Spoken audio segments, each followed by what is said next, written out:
Every year, an estimated 1 million women enter menopause. The years leading up to menopause, called perimenopause, can have major implications both physically, emotionally, and even cognitively. For years, women have been told to just deal with it. It's natural. It's just part of life.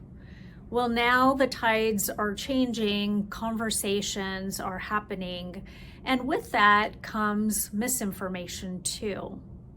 For years, we were scared away from hormone therapy for menopause, and today I find that women are being scared into hormone therapy for menopause, and really neither is accurate.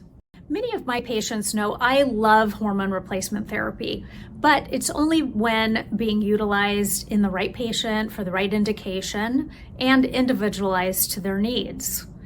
Unfortunately, there are a lot of clinicians that are not trained in menopause management and hormone replacement therapy.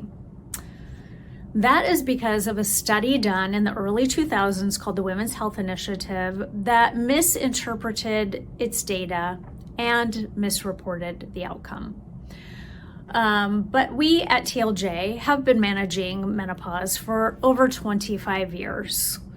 We help women to understand what's happening in their bodies and to help them make some informed decisions about treatment or management, whether it's hormonal or non-hormonal.